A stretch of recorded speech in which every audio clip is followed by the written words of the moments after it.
ನಮಸ್ಕಾರ. ಕರ್ನಾಟಕ ಇದೀನಾಗೆ ಸ್ವಾಗತ. ನಾನು ಲತಾ ಧನ್ಮರಾಜ್. ಈಗ ಹೆಡ್ಲೈನ್ಸ್.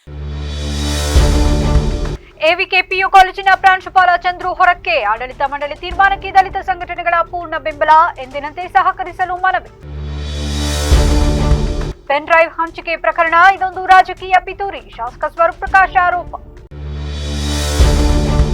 ಭ್ರಷ್ಟಾಚಾರ ಆರೋಪ, ಬಾಗಿ ಗ್ರಾಮ ಪಂಚಾಯಿತಿ ಪಿಡಿಒ ಅಮಾನತಿಗೆ ಆಗ್ರಹ, ಕ್ರಮವಿಲ್ಲದಿದ್ದರೆ ಧರಣಿ ಎಚ್ಚರಿಕೆ. ಜಿಲ್ಲೆಯಾದ್ಯಂತ ಹೊಸತಡುಕು ಆಚರಣೆ, ಗ್ಯಾಸ್ ಇಲ್ಲದೆ ಹಬ್ಬಕ್ಕೆ ಪರದಾಡಿದ ಜನರು, ಹೊಸತಡುಕು ಆಚರಣೆ ಕುರಿತು ಸಾರ್ವಜನಿಕರ ಅಭಿಪ್ರಾಯ.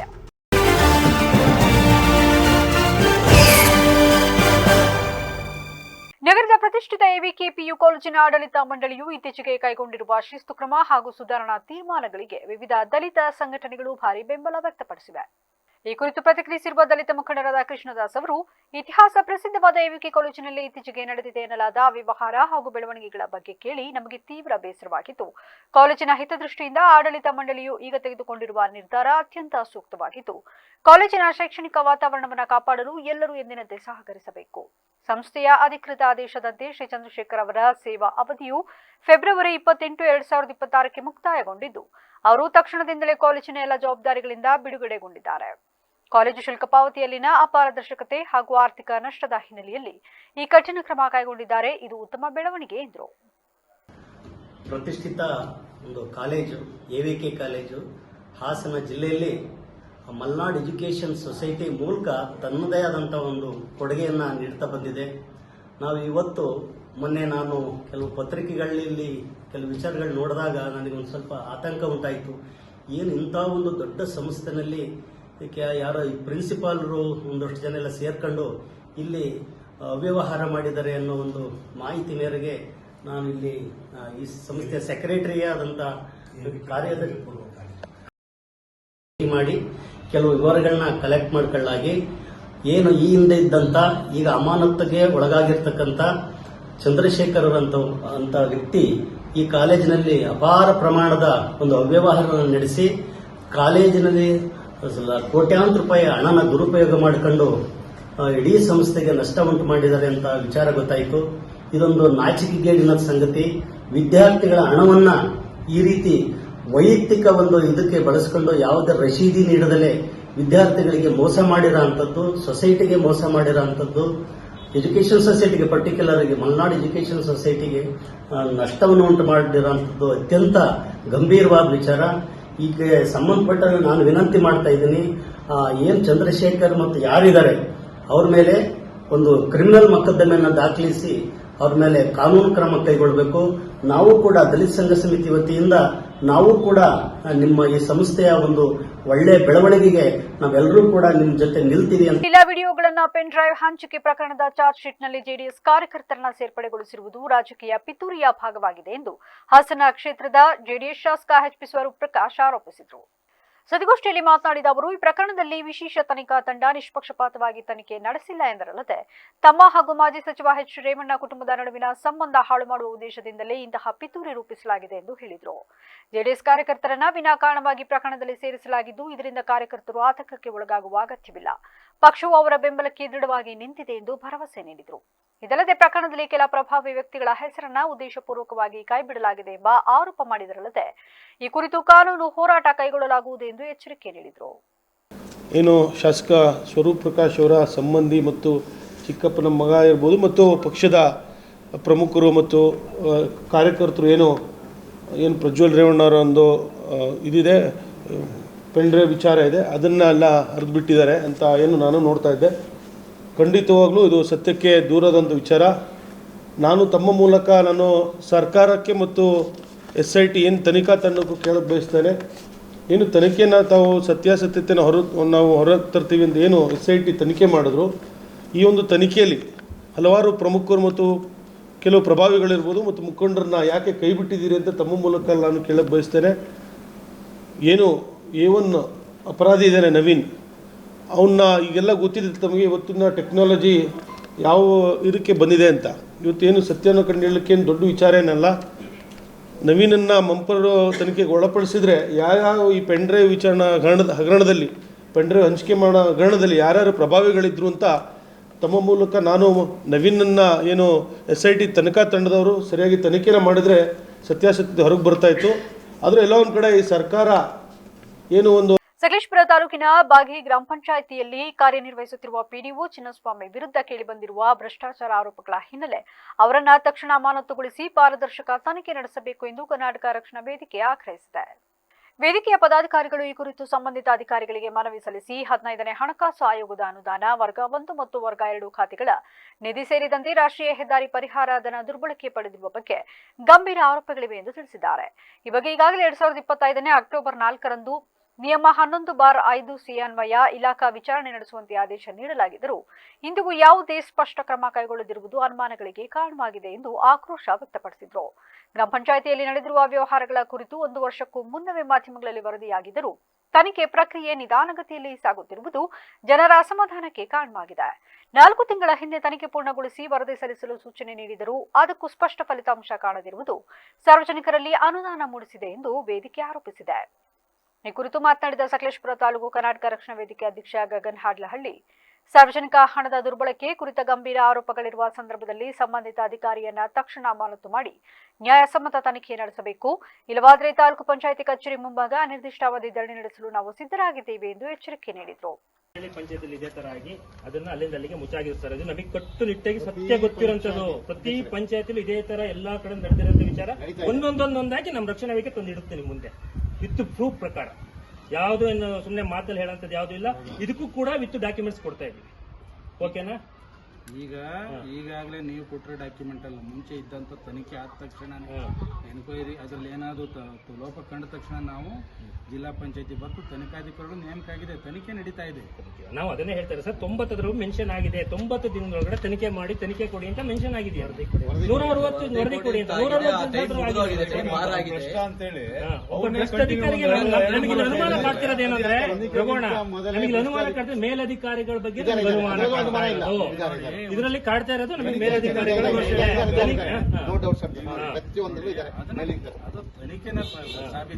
ಅಲ್ಲಲ್ಲ, ನಮಗೆ ಕಾಡ್ತಾ ಇರೋಂಥದ್ದು ಮೇಲಧಿಕಾರಿಗಳ ಬಗ್ಗೆ ನಮಗೆ ಅನುಮಾನ ಕಾಡ್ತಾ ಇದೆ ಅಂತ ಈ ಸಂದರ್ಭದಲ್ಲಿ ಹೇಳ್ತೀವಿ. ಅಧ್ಯಕ್ಷರೇ, ಇದು ಆರೋಪನ ತನಿಖೆ ಆಗಬೇಕು. ಅದನ್ನ ನಾವು ಹೇಳ್ತಿರೋದು. ತಾವು ಅರ್ಥ ಮಾಡ್ತಾರೆ. ನನಗೆ ಅರ್ಥ ಆಗ್ತಾ ಇದೆ ಸರ್.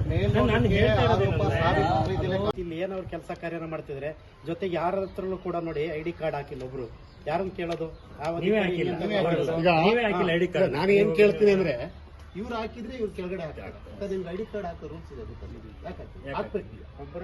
ವಿಡಿಯೋ ಮಾಡ್ರಿ, ಹಾಕ್ಬೇಕು ಸರ್. ಈಗ ಇಲ್ಲ ನೋಡ್ರಿ, ನನ್ನ ಮನೆ ನಾನೊಬ್ಬ ಯಜಮಾನ, ನಾನು ಹೆಂಗ್ ಹೇಳ್ತೀನಿ ನನ್ನ ಮಕ್ಳು ಕೇಳಬೇಕು, ನನ್ನ ತಮ್ಮದಿರ್ ಕೇಳಬೇಕು. ನೀವೇ ಹಾಕಿಲ್ಲ ನಿಮ್ ಕೆಳಗಡೆ ಅಧಿಕಾರಿ ಹೆಂಗ್ ಕೇಳ್ತಾರ ಸ್ವಾಮಿ? ಇದೇನೋ ನಿಮ್ಗೆ ಮಾತಾಡ್ಸಿಲ್ಲ ಸರ್. ಒಬ್ಬರು ಹೊರಗಡೆ ಬಂದು ಏನ್ ಇಷ್ಟೊಂದು ಜನ ನಿಂತಿದ್ರಿ ಹಾಕಬೇಕು. ಎಲ್ಲ ಅಧಿಕಾರಿಗಳು ಹಾಕೊಳಕಿಲ್ಲ.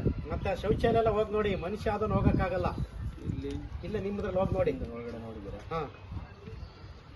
ಇದ್ರ ಬಗ್ಗೆ ಹೇಳಿ. ಭಾಗ್ಯ ಚಿನ್ನ ಹಾಸನ ಜಿಲ್ಲಾ ಕರ್ವೆ ಪ್ರಧಾನ ಕಾರ್ಯದರ್ಶಿ ರಘುಪಾಳ್ಯ ಅವರು ಮಾತನಾಡಿ, ಸಾರ್ವಜನಿಕ ಹಿತದೃಷ್ಟಿಯಿಂದ ಅಧಿಕಾರಿಗಳು ತ್ವರಿತ ಹಾಗೂ ಕಠಿಣ ಕ್ರಮ ಕೈಗೊಳ್ಳಬೇಕು ಎಂದು ಒತ್ತಾಯಿಸಿದರು.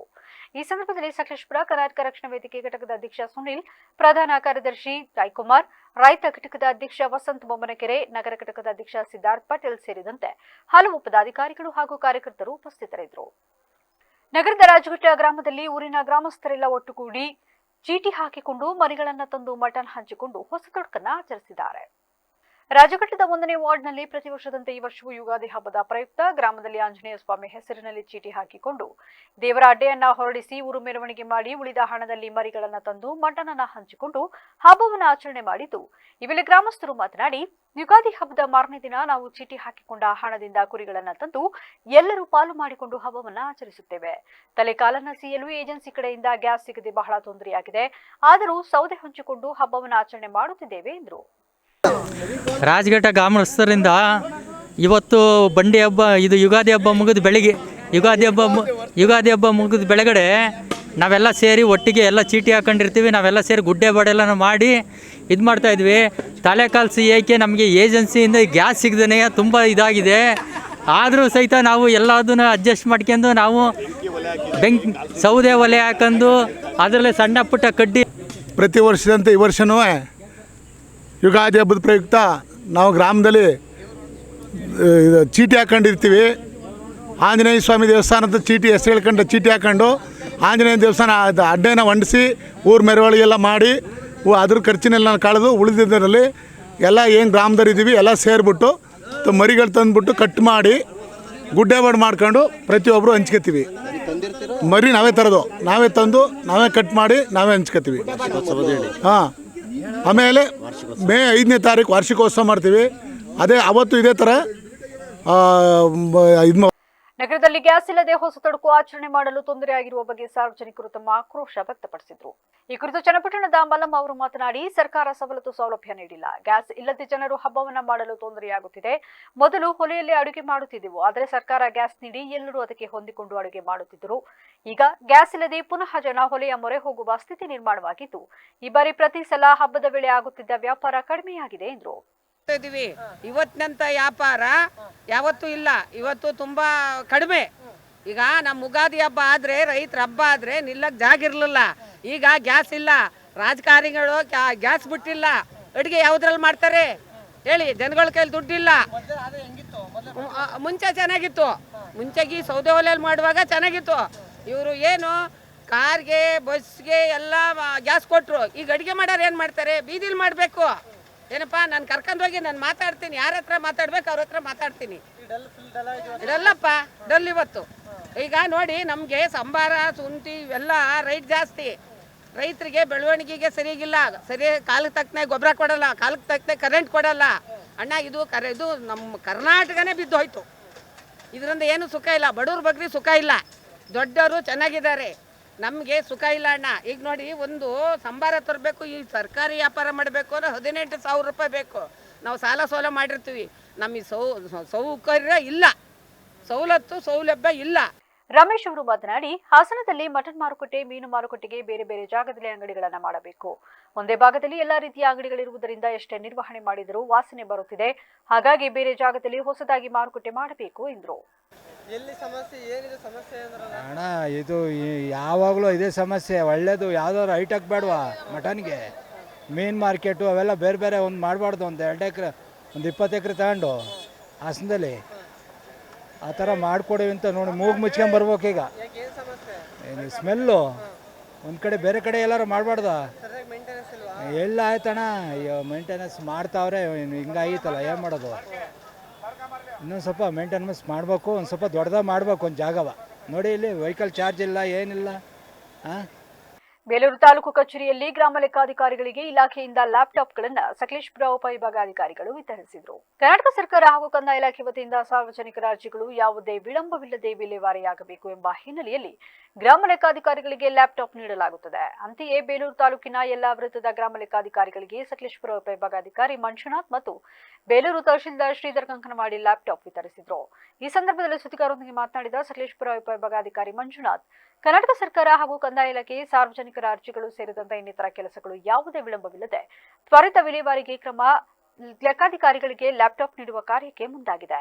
ಇದರಿಂದ ಸಾರ್ವಜನಿಕರಿಗೆ ಹೆಚ್ಚು ಅನುಕೂಲವಾಗಲಿದೆ ಎಂದ ಅವರು, ವಿಶೇಷವಾಗಿ ಗ್ರಾಮ ಲೆಕ್ಕಾಧಿಕಾರಿಗಳು ವಿನಾಕಾರಣ ಸಬೂಬು ಹೇಳದೆ ಕೆಲಸ ಮಾಡಬೇಕಿದೆ. ಲ್ಯಾಪ್ಟಾಪ್ ಡಿಜಿಟಲೀಕರಣಗೊಂಡ ಹಿನ್ನೆಲೆಯಲ್ಲಿ ಸೇವೆಗಳನ್ನು ಪಾರದರ್ಶಕವಾಗಿ ಒದಗಿಸಲು ಕಂದಾಯ ಇಲಾಖೆ ದಿಟ್ಟ ಕ್ರಮವನ್ನು ಕೈಗೊಂಡಿದೆ. ಪ್ರತಿನಿತ್ಯ ಅರ್ಜಿಗಳ ವಿಲೇವಾರಿ ಮತ್ತು ಸೇವೆಗಳ ಅಂಕಿಅಂಶಗಳು ತಿಳಿಯುವ ಹಿನ್ನೆಲೆಯಲ್ಲಿ ಇಲಾಖೆ ಗ್ರಾಮ ಮಟ್ಟದ ಅಧಿಕಾರಿಗಳಿಗೆ ತಂತ್ರಜ್ಞಾನವನ್ನು ಒದಗಿಸುವ ಮೂಲಕ ಆಡಳಿತವನ್ನು ಸುಗಮಗೊಳಿಸುವ ಮಹತ್ವಪೂರ್ಣ ಯೋಜನೆಯಾಗಿದೆ ಎಂದರು. ಈಗ ಕರ್ನಾಟಕ ಸರ್ಕಾರ ಮತ್ತು ಕಂದಾಯ ಇಲಾಖೆಯಲ್ಲಿ ಬಹಳ ಮುಖ್ಯವಾಗಿ ಗುರುತರವಾದಂತಹ ಬದಲಾವಣೆಗಳನ್ನು ನಮ್ಮ ಸನ್ಮಾನ್ಯ ಕೃಷ್ಣ ಬೈರೇಗೌಡ ಸಾಹೇಬ್, ಕಂದಾಯ ಸಚಿವರು ಹಾಗೂ ಜಿಲ್ಲಾ ಉಸ್ತುವಾರಿ ಸಚಿವರು ಒಂದು ಅವಿರತ ಶ್ರಮದಿಂದ ಒಂದು ಉತ್ತಮವಾದಂಥ ಆಡಳಿತವನ್ನು ಸಾರ್ವಜನಿಕರಿಗೆ ಕೊಡಬೇಕು ಮತ್ತು ಅವರ ಮನಬಾಗಿಲಿಂದನೇ ಅದು ಪ್ರಾರಂಭ ಆಗಬೇಕು ಅಂತ ಉದ್ದೇಶದಿಂದ ಹಿಂದೆ ಏನು ನಮ್ಮ ಕೈ ಬರವಣಿಗೆ ದಾಖಲಾತಿಗಳಿಂದ ಅರ್ಜಿದಾರರು ಅಂದರೆ ಮನವಿ ಕೊಟ್ಟಂಥ ಸಾರ್ವಜನಿಕರ ಅರ್ಜಿಗಳು ತಾಲೂಕು ಆಡಳಿತಕ್ಕೆ ಬರುವುದರಲ್ಲಿ ಸಾಕಷ್ಟು ವಿಳಂಬ ಆಗ್ತಾ ಇತ್ತು.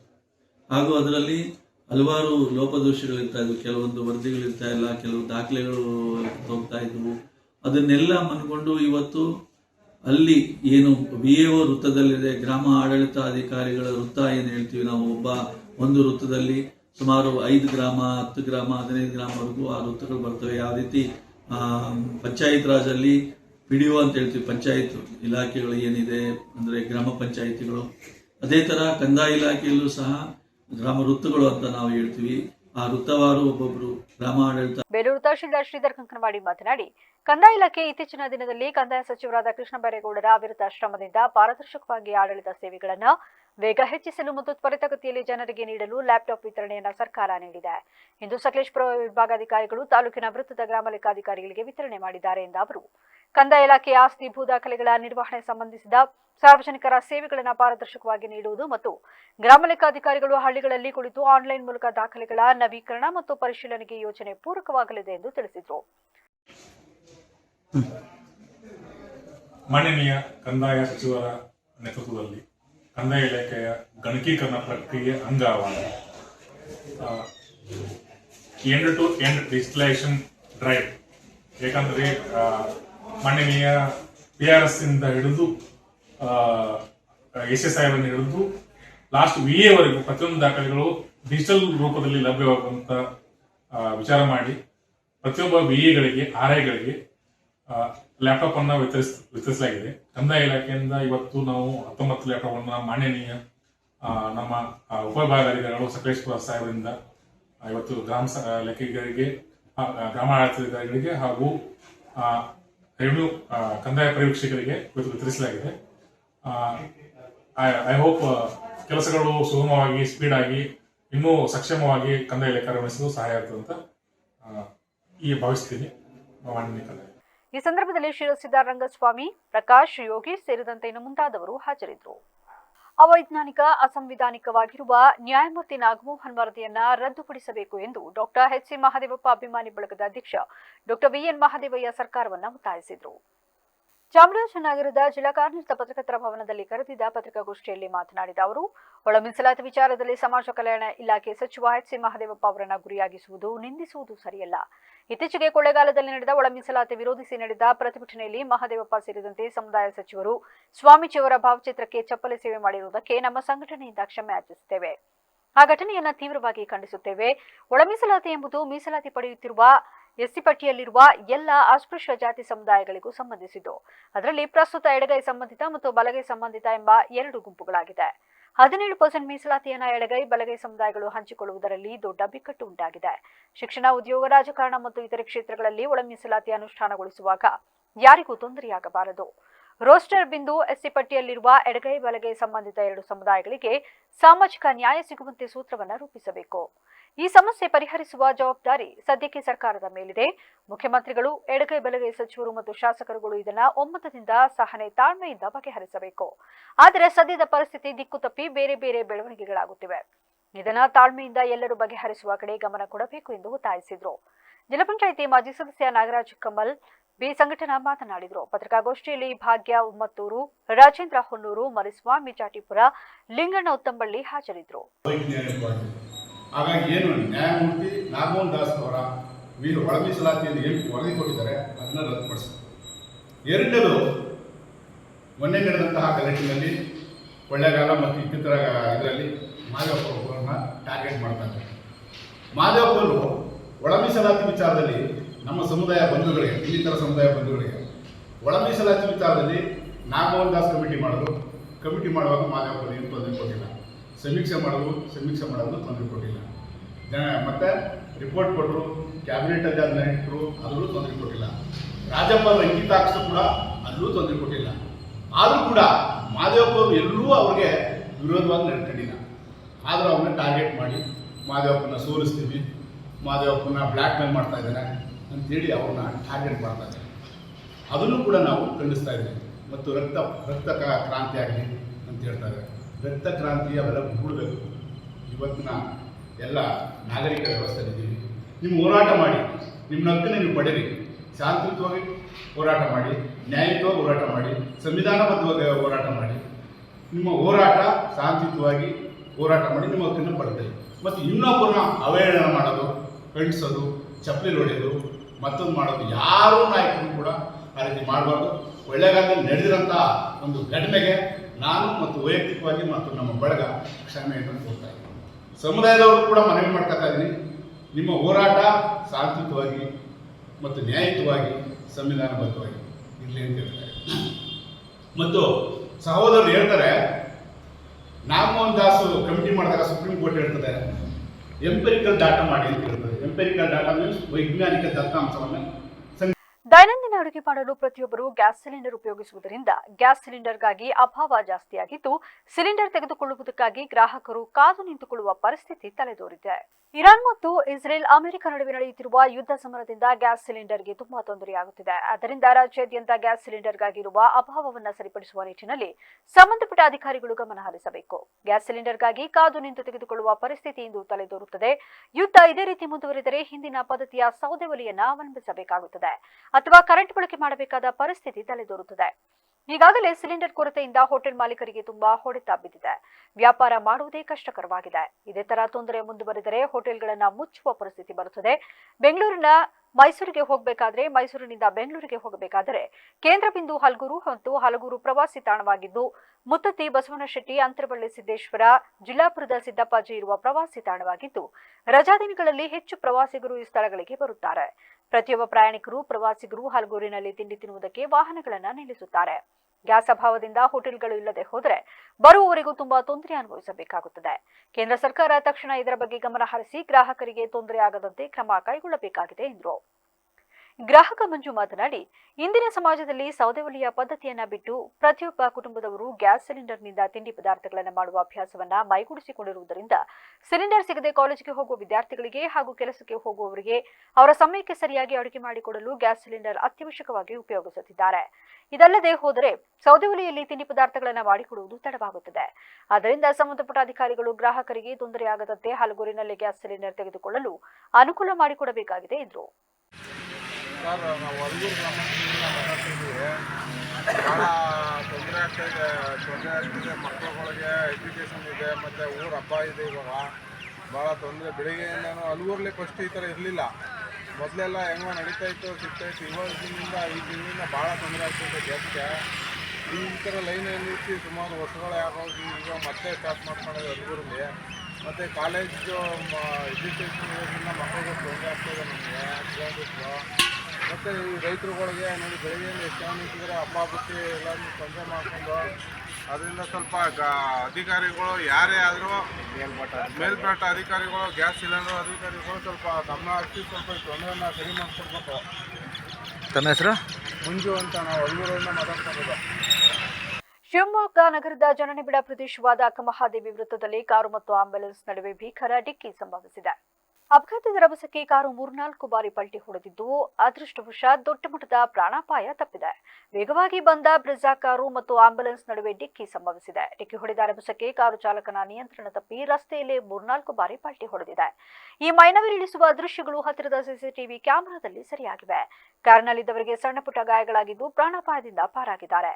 ಆಂಬ್ಯುಲೆನ್ಸ್ ಚಾಲಕನ ಕಾಲಿಗೆ ಗಾಯಗಳಾಗಿದ್ದು ಚಿಕಿತ್ಸೆ ನೀಡಲಾಗುತ್ತಿದೆ. ಘಟನಾ ಸ್ಥಳಕ್ಕೆ ಶಿವಮೊಗ್ಗ ಪೂರ್ವ ಸಂಚಾರಿ ಠಾಣೆ ಪೊಲೀಸರು ಭೇಟಿ ನೀಡಿ ಪರಿಶೀಲನೆ ನಡೆಸಿದ್ದಾರೆ. ಈ ಸಂಬಂಧ ಪ್ರಕರಣ ದಾಖಲಾಗಿದ್ದು ತನಿಖೆ ಮುಂದುವರೆದಿದೆ. ನ್ಯೂ ಚಂಡೀಗಢದ ನಿವಾಸಿ ಜಿಡ್ನಿ ಕುಂಚೇರಿ ಎಂಬುವವರನ್ನ ಗುರಿಯಾಗಿಸಿ ದುಷ್ಕರ್ಮಿಗಳು ಗುಂಡಿನ ದಾಳಿ ನಡೆಸಿದ್ದಾರೆ. ಸೆಕ್ಟರ್ 9ರಲ್ಲಿರುವ ಬಾಡಿ ಝೋನ್ ಜಿಮ್ನ ಹೊರಗಡೆ ಈ ಘಟನೆ ಸಂಭವಿಸಿದೆ. ಜನನಿಬಿಡ ಪ್ರದೇಶವಾದ ಸೆಕ್ಟರ್ 9ರಲ್ಲಿ ಬೆಚ್ಚಿ ಬೀಳಿಸುವ ಘಟನೆಯೊಂದು ನಡೆದಿದೆ. ಗುಂಡೇಟಿನಿಂದ ತೀವ್ರವಾಗಿ ಗಾಯಗೊಂಡ ಜಿನ್ನಿ ತಕ್ಷಣ ಅವರನ್ನ ಹತ್ತಿರದ ಆಸ್ಪತ್ರೆಗೆ ದಾಖಲಿಸಲಾಗಿದ್ದು ಸದ್ಯ ಅವರು ಚಿಕಿತ್ಸೆ ಪಡೆಯುತ್ತಿದ್ದಾರೆ. ಘಟನಾ ಸ್ಥಳಕ್ಕೆ ಧಾವಿಸಿದ ಚಂಡೀಗಢ ಪೊಲೀಸರು ಪರಿಶೀಲನೆ ನಡೆಸಿದ್ದಾರೆ. ದಾಳಿಕೋರರು ಕೃತ್ಯ ಎಸಗಿದ ನಂತರ ಸ್ಥಳದಿಂದ ಪರಾರಿಯಾಗಿದ್ದಾರೆ. ಸದ್ಯ ಘಟನೆಗೆ ಸಂಬಂಧಿಸಿದ ಸಿಸಿಟಿವಿ ದೃಶ್ಯಾವಳಿ ಸೋಷಿಯಲ್ ಮೀಡಿಯಾಗಳಲ್ಲಿ ವೈರಲ್ ಆಗಿದೆ. ಈಗ ಮತ್ತೊಮ್ಮೆ ಹೆಡ್ಲೈನ್ಸ್. ಎವಿಕೆಪಿಯು ಕಾಲೇಜಿನ ಪ್ರಾಂಶುಪಾಲ ಚಂದ್ರು ಹೊರಕ್ಕೆ, ಆಡಳಿತ ಮಂಡಳಿ ತೀರ್ಮಾನಕ್ಕೆ ದಲಿತ ಸಂಘಟನೆಗಳ ಪೂರ್ಣ ಬೆಂಬಲ, ಎಂದಿನಂತೆ ಸಹಕರಿಸಲು ಮನವಿ. ಪೆನ್ ಡ್ರೈವ್ ಹಂಚಿಕೆ ಪ್ರಕರಣ, ಇದೊಂದು ರಾಜಕೀಯ ಪಿತೂರಿ, ಶಾಸಕ ಸ್ವರೂಪ್ ಪ್ರಕಾಶ್ ಆರೋಪ. ಭ್ರಷ್ಟಾಚಾರ ಆರೋಪ, ಬಾಗಿ ಗ್ರಾಮ ಪಂಚಾಯಿತಿ ಪಿಡಿಒ ಅಮಾನತಿಗೆ ಆಗ್ರಹ, ಕ್ರಮವಿಲ್ಲದಿದ್ದರೆ ಧರಣಿ ಎಚ್ಚರಿಕೆ. ಜಿಲ್ಲೆಯಾದ್ಯಂತ ಹೊಸತಡುಕು ಆಚರಣೆ, ಗ್ಯಾಸ್ ಇಲ್ಲದೆ ಹಬ್ಬಕ್ಕೆ ಪರದಾಡಿದ ಜನರು, ಹೊಸತಡುಕು ಆಚರಣೆ ಕುರಿತು ಸಾರ್ವಜನಿಕರ ಅಭಿಪ್ರಾಯ. ಇದಾಗಿತ್ತು ಇಲ್ಲಿವರೆಗಿನ ನ್ಯೂಸ್ ಅಪ್ಡೇಟ್ಸ್. ನಿರಂತರ ಸುದ್ದಿಗಾಗಿ ನೋಡ್ತಾ ಇರಿ ವಿವಿಸಿ ನ್ಯೂಸ್. ಇದು ಜನರ ಧ್ವನಿ, ಸತ್ಯದ ಕಡೆ ನಮ್ಮ ನಡೆ.